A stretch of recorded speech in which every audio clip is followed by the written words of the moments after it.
Hi, I'm Natalie. I'm a nutrition student at Case Western, and today I'm going to teach you how to make homemade hummus. Here are our ingredients. We are first going to need garbanzo beans or chickpeas. I'm going to be using the dried ones. They're really inexpensive. The first step is to pour out your dried beans into a colander or a strainer and give them a good rinse and sort out any ones that don't look so good. Once you have fully rinsed your beans, you're going to put them in a large pot with about 6 to 8 cups of water. We're going to put the pot on the stove and you're going to bring it to a boil and boil them for 2 minutes. It's important to add a little bit of salt because dried beans have no salt added to them, and it really helps with the texture, flavor, and cooking time of the beans. It has been 2 minutes, so I'm going to turn off the heat.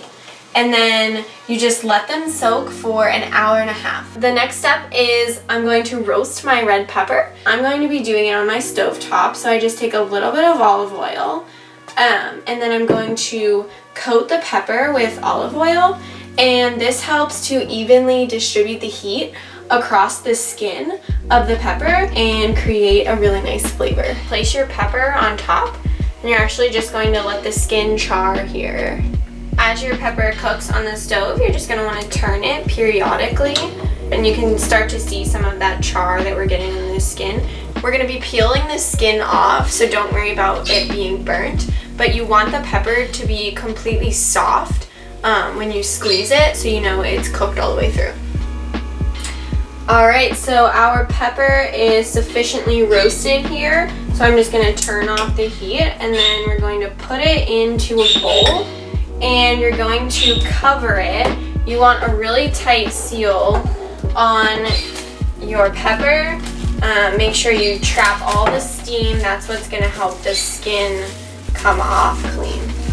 We let our pepper sit for about 45 minutes until it's cool enough to handle with your hands. So I'm going to take off the plastic wrap here, and then we're just going to peel off the skin into the bowl. For the core and the seeds, you're just going to want to stick your thumb in here and open up the pepper, and then just pull apart the flesh from the core and get all of the seeds out. Okay, so our beans have been soaking, and now it's time to drain them, rinse them, and then cook them. So just put them back in the pot, and then we will fill the pot with about the same amount of water. You're going to salt the water the same way that you salted it before. Bring to a simmer, and you're going to simmer for 45 minutes at least, and then until your beans are tender. So you're going to want to check them every so often. You're going to set out 2 sheets of paper towel and just place your chickpeas on your towel. And then you're going to take another layer of paper towel and place it on top of the beans. And you're just going to rub it back and forth. This is to try to help to loosen the skins because we're actually going to be peeling the chickpeas. This is what makes the hummus have a really smooth texture. Discard all of the skins and just keep the peeled chickpea beans. So to your food processor, add 2 cloves of garlic or 1 full tablespoon. Either 1 can or a cup and a half of chickpeas, 1/3 cup of tahini, along with 1/3 cup of lemon juice. And then you are going to add in your roasted red pepper.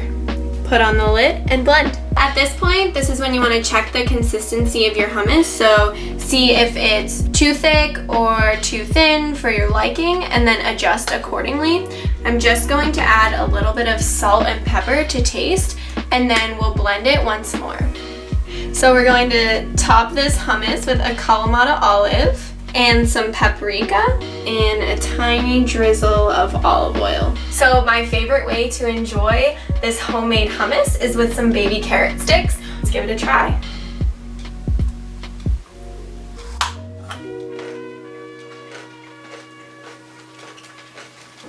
Thanks for coming to my cooking video live from home, and I hope you make yourself some hummus sometime. See you later. Bye.